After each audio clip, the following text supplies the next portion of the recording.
ये क्या है आपका नाम और किस तरीके से आप जो है कानून को लेकर आकर्षित हुए, वो लेकर तैयारी कर रहे हैं, क्या मामला था? मेरा नाम बॉबी पंडित है और भगवान परशुराम जन कल्याण सेवा समिति का मैं राष्ट्रीय अध्यक्ष हूँ।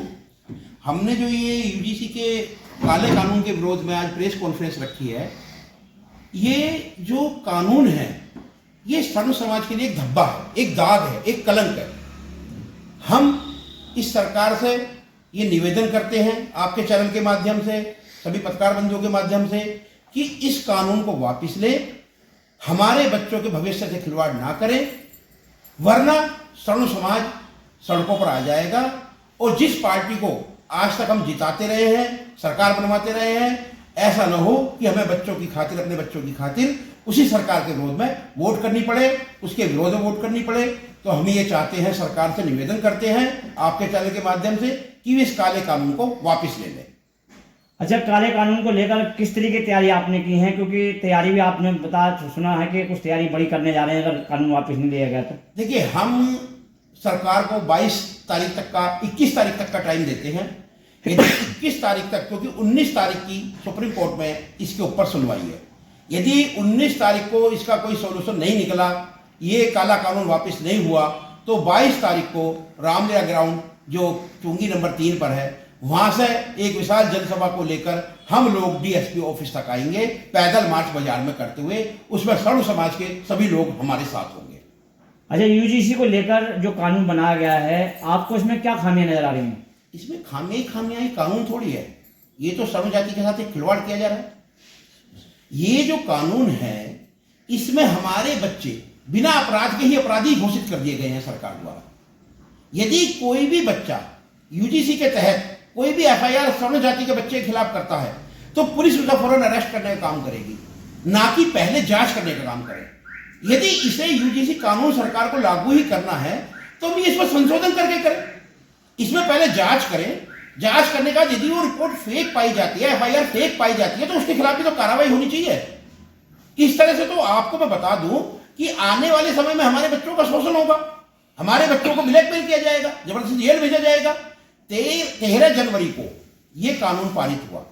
15 जनवरी को दिल्ली के Shri Ram college of commerce में की घटना मैं आपको बता देता हूं। एक सर्व समाज की लड़की के साथ एक बच्चे ने जबरदस्ती उसे प्रपोज किया, और जब उसने उसको मना कर दिया, तो उसके लिए उसके बाप ने, उसके फादर ने, लड़की के पिताजी ने सब जगह हाथ पैर मारे, लेकिन उनकी कोई सुनवाई नहीं हुई। उसके बाद वो फादर लड़की के उस बच्चे के घर गए जिसने एफआईआर की थी, उसके घर गए और उसके माता पिता से हाथ पैर जोड़ के माफी मांगी और 50,000 रुपए देकर उस मैटर को निपटाया। आप बताइए, इस तरह से कोई किसी के खिलाफ भी कोई भी कार्रवाई कर देगा?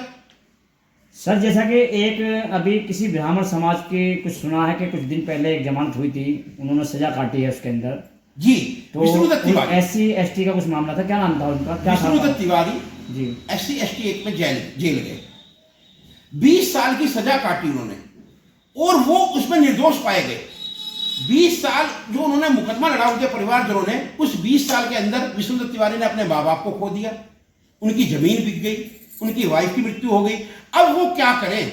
अब वो कहते हैं कि मुझे जेल में डाल दो, वापस बाहर आके भी क्या करूं, मेरे तो कोई बचा ही नहीं है।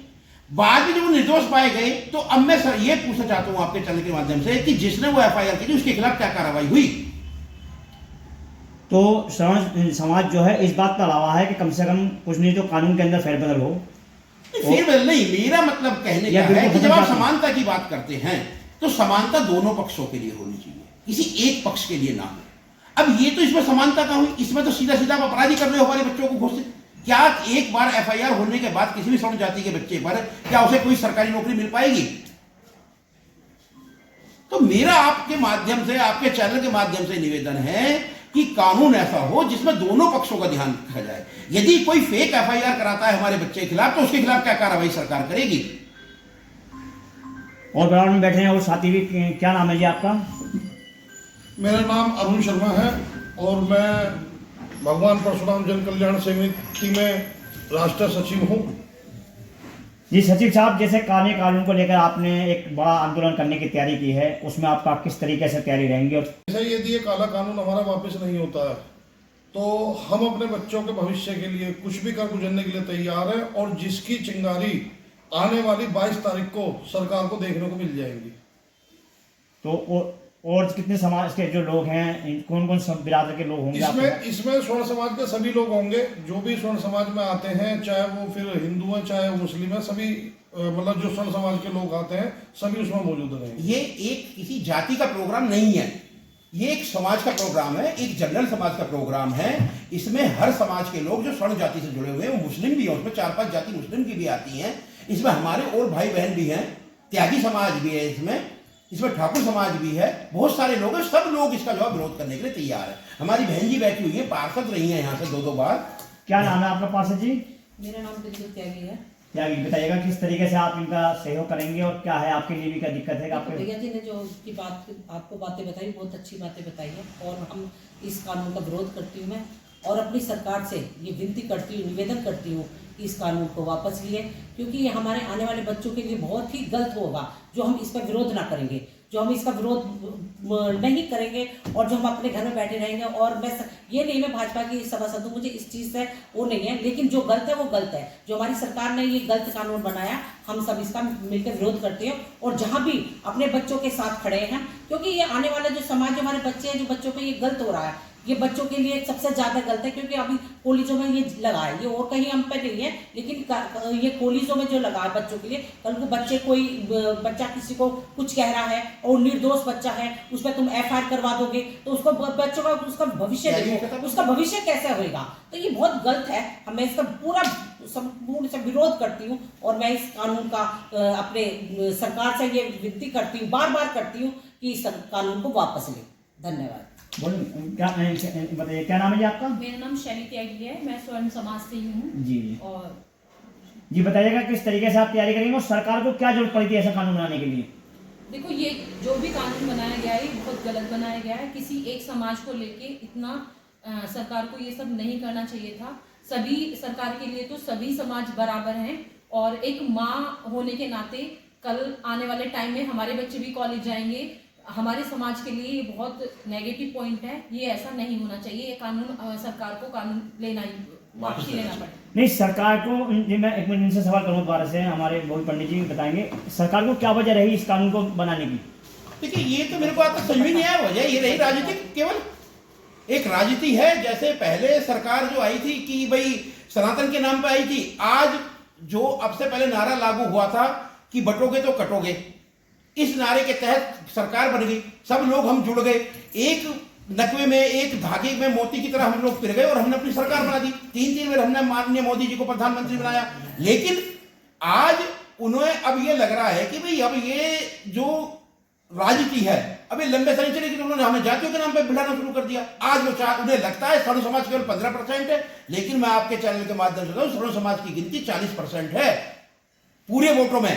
और जो स्वर्ण समाज आज की डेट में भारतीय जनता पार्टी का एक तरफा वोट बैंक है, आज स्वर्ण समाज एक तरफा भारतीय जनता पार्टी को वोट करता है। यदि ये काला कानून वापस नहीं हुआ तो जो भारतीय जनता पार्टी के स्वर्ण जातीय बूथ थे वहां पर उन्हें वोट नहीं मिलेगी, वे वोटों को ढूंढते रह जाएंगे। मैं आपके चैनल के माध्यम से बात स्पष्ट करना चाहता हूं, यदि हमारे बच्चों के भविष्य से खिलवाड़ होगा तो हम इस सरकार को वोट नहीं करेंगे कभी भी भविष्य में। सर, एक आखिरी सवाल हो रहा है आपसे जी, कि जैसे UGC के बाद में एक जो है पूरे देश के अंदर एक वो चल रहा है, प्रोग्राम चल रहे हैं हिंदू एकता को लेकर, तो क्या उसमें क्या कहना चाहेंगे आप?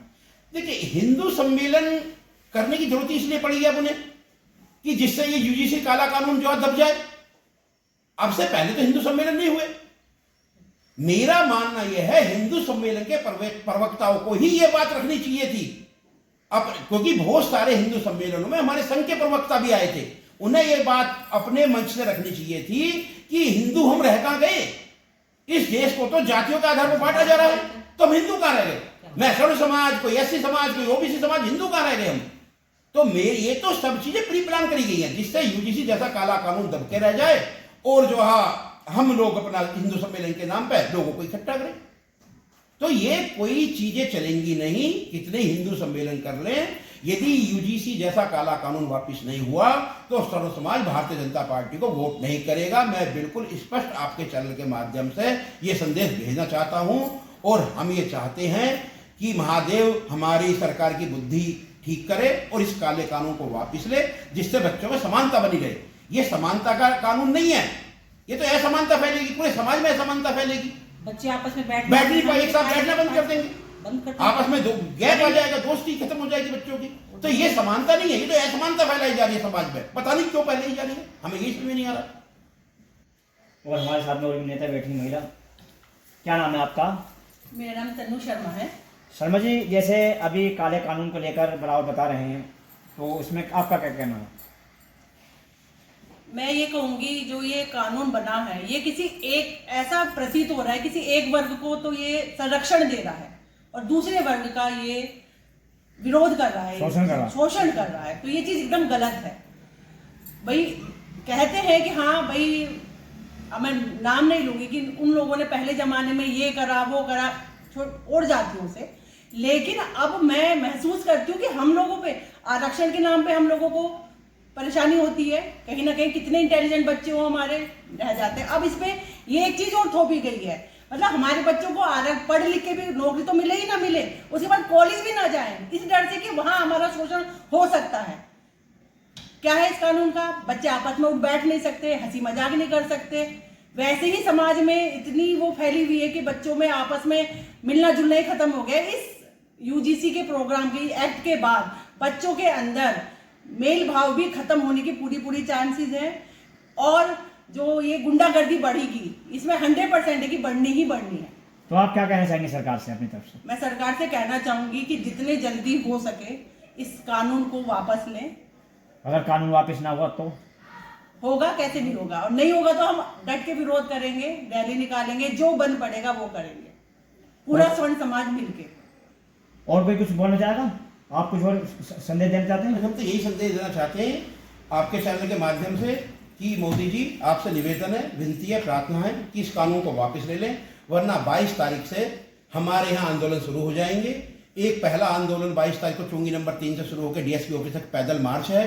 उसके बाद फिर इनकी बुद्धि शुद्धि के लिए एक यज्ञ का प्रोग्राम है। हमने आने वाले 1 महीने के लगातार प्रोग्राम बना रखे हैं और ये जो हम शुरुआत है ये तो मुरादनगर से शुरुआत होगी, इसके बाद ये पूरे पश्चिम में फैलेगी। ये मैं आपके चैनल से बता देना चाहता हूं कि ये तो शुरुआत करनी है। जैसे आजादी की लड़ाई में पहली गोली मंगल पांडे ने हमारे अपने क्षेत्र से चलाई थी, मेरठ से ही, ऐसे ही इस यूजीसी की पश्चिम में विरोध की तैयारी मुरादनगर से होगी। ये मैं आपके चैनल के माध्यम से बता देना चाहता हूं। और या तो सरकार वापस ले ले, वरना फिर जो कुछ होगा वो उसके लिए हम तैयार हैं, हमने सामने आने के लिए।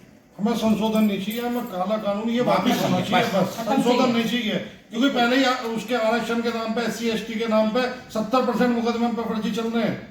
आप ये देखिए, पहले इतना मुश्किल हो रहा था, अब कितना मुश्किल हो जाएगा जीवन जीना। हमें तो हमारा निवेदन ही काला कानून वापस ले लेना, बस ये वापस, जरूरत ही नहीं थी इसकी, किसी ने मांग नहीं की, कोई कुछ नहीं है, क्यों जबरदस्ती थोपी जा रही है चीजें? नहीं थी, इसकी जरूरत क्या थी? और भतीजी चीजें, बहुत सारी चीजें ऐसी हैं जिसकी देश को जरूरत है, उन्हें लागू करो ना। आप मेरे सवाल को समझ नहीं पाए थे। पहले मैं ये कह चुका, सरकार को क्या जरूरत पड़ती? मैं तो आपसे सवाल पूछा था, क्या क्यों बनाया गया? ये तो सरकार ही बताएगी ना, आप समझेंगे इस ये चीज को। वोट बैंक है, उन्हें पता है कि ब्राह्मण या स्वर्ण जाति तो उनकी है ही, जो दूसरा वर्ग है उन्हें अपना बना लिया जाए। है तो ये वोट बैंक के लिए ही सारा खेल खेला जा रहा है, लेकिन हम खुल के नहीं कह सकते, पर है ये वोट बैंक के लिए। और कुछ कहना चाहेंगे? बिल्कुल ये कानून वापस होना चाहिए। मेरा नाम रत्ना त्यागी है, स्वर्ण जाति से हूँ। वापस होना चाहिए, नहीं तो विरोध इसका डट के होगा, आमने सामने का होगा। और पहला जो है जो होगा यहाँ से मुरादनगर से शुरू होगा, ये हम बिल्कुल खुलेआम कहते हैं। देखिए, हमारी मातृशक्ति हमारे साथ है, क्योंकि बच्चों के लालन पालन में एक माँ का ही बड़ा योगदान होता है और ये मातृशक्ति ही सड़क पे होगी। हम लोग तो इनके पीछे पीछे करेंगे। इस बार जो इस आंदोलन का नेतृत्व करेगी मातृशक्ति ही करेगी। माँ चंडी का रूप लेके, भारत माता का रूप लेके, माँ लक्ष्मी का रूप लेके ये सड़कों पर होगी और सरकार को जवाब इस मातृशक्ति को देना है। पुरुष हम तो इनके पीछे पीछे चलेंगे। इस बार नेतृत्व मातृशक्ति का हक में होगा। आपके चैनल के माध्यम से हम बता देना चाहते हैं, क्योंकि सब में बहुत आक्रोश है इस कानून को लेकर। और इस कानून का सरकार एक ही चीज है, या तो ये कानून हटेगा, नहीं तो ये सरकार हटेगी। मैं आपके माध्यम से बता देना चाहता हूँ। हमें महारानी लक्ष्मीबाई का रूप धारण करना पड़ेगा। हर एक के हाथों में तलवार होंगी, हम तलवार ले लेंगे, बिल्कुल डट के सामना करेंगे। ये कानून बिल्कुल वापस होना चाहिए। संशोधन नहीं चाहिए, बिल्कुल वापस ही होना चाहिए। जैसा कि आपको मालूम होगा कि यूजीसी को लेकर जो काले कानून को लेकर प्रेस वार्ता की गई है और समाज